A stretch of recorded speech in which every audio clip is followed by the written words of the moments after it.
ఏపీలో మహిళలకు free bus జర్నీపై మంత్రి గుమ్మడి సంధ్యారాణి కీలక అప్డేట్ ఇచ్చేశారు. ఏ జిల్లా మహిళలకు ఆ జిల్లాలో మాత్రమే ఆర్టీసీ బస్సుల్లో ఉచిత ప్రయాణానికి అనుమతించాలని నిర్ణయించినట్లుగా ఆమె ప్రకటించారు. మండలిలో గురువారం వైసీపీ ఎమ్మెల్సీ సూర్యనారాయణరాజు సూపర్ 6 అమలును ప్రస్తావించగా దానిపై మంత్రి స్పందించారు. మహిళలకు ఉచిత బస్సు ప్రయాణం ఖచ్చితంగా ఉంటుందని, ఒక జిల్లా నుంచి వేరే జిల్లాకు వెళ్లేందుకు అవకాశం ఉండదన్నారు. ఎన్నికల సమయంలో మహిళలకు జిల్లాలో ఫ్రీ జర్నీ అనే మేము చెప్పామని, ఈ విషయమై స్పష్టత ఇస్తున్నామని మంత్రి తెలిపారు.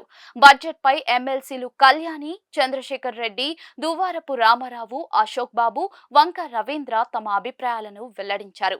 మండలి ప్రారంభమైన వెంటనే సామాజిక పింఛన్ల మంజూరుపై చర్చించేందుకు వైసీపీ ఎమ్మెల్సీలు ఇచ్చిన వాయిదా తీర్మానాన్ని చైర్మన్ మోషన్ రాజు తిరస్కరించారు. బడ్జెట్ పై సభ్యులు మాట్లాడిన తర్వాత సభను శుక్రవారానికి వాయిదా వేస్తున్నట్టుగా చైర్మన్ ప్రకటించారు.